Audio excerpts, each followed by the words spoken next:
You tell me if I was able to successfully persuade all of y'all at the end of my speech.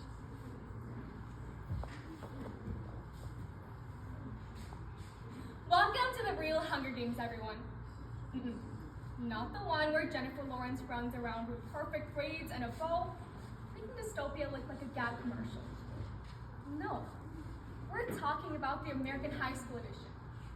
Your arena is a cafeteria that smells like disinfectants and mashed potatoes. Your weapon is a perfectly curated Instagram feed, and your enemy isn't President Snow, the starking realization that you're completely invisible. Hey, but don't you worry.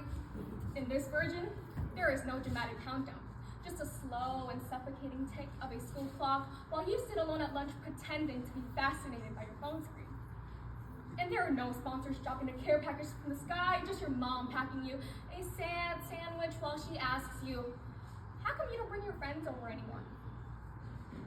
And instead of every trinket calling your name, you get a guidance counselor who mispronounces it and tells you to just try joining more clubs.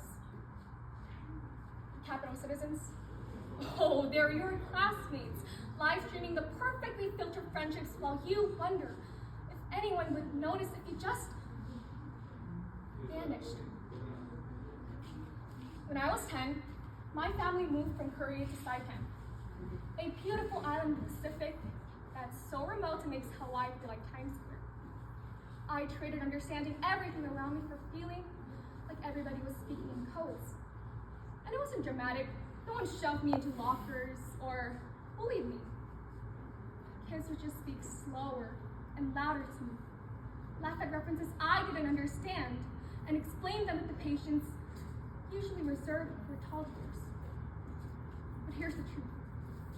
Even the kids who've been speaking English from birth are starving for real connection. Generation Z is the loneliest generation the world has ever seen, with isolation rates higher than millennials and Gen X combined. According to 2024 Harvard study, 61% of young adults aged from 18 to 23 report feeling serious loneliness. That's right. We're not just hungry for food, we're starving for real connection. And unlike Katniss, most of us don't even get a happy ending.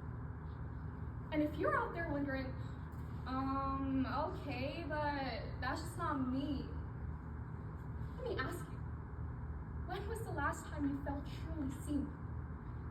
Not just liked on a post or waved at in the hallway, but truly understood. So today, like any good survival guide for the arena, let's first explore the twisted game mechanics that turned American adolescence into a blood sport. Then, let's examine the casualties, tributes who couldn't make it out alive. And finally, we'll figure out ways on how to stop being spectators and dismantle the arena before the next cannon fires. Let's start off by addressing the elephant in the room. How did we end up in a generation that can FaceTime across continents but cannot make eye contact across the lunch table? It all starts with what I call the social media mirage. Platforms that promise connections but deliver performance. We've built digital profiles instead of relationships, and according to 2023 Sigma study, up to 79% of Gen Z report feeling loneliness after social media interaction, more than any other generations alive today. Millennials came in at 20% and Gen X at 41%. And it's not just about being alone, it's about being unseen, unvalued, and unknown. Because no filter can hide the feelings of being ignored.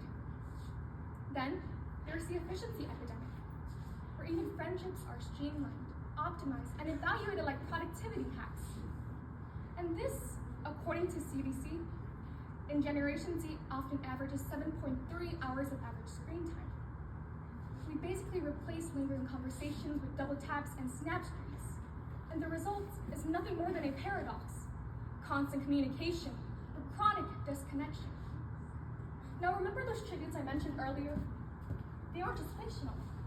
These are real people, like Madison, an 11-year-old from Alabama who died by suicide after experiencing relentless cyberbullying. Or Drake Cartman, a 12-year-old boy from Utah who took his own life after screen during months of peer harassment. These aren't just isolated cases. According to Pew Research Center, suicide rates among children ages 10 to 14 has nearly tripled since 2007. The same year iPhone's first generation was released and social media began dominating American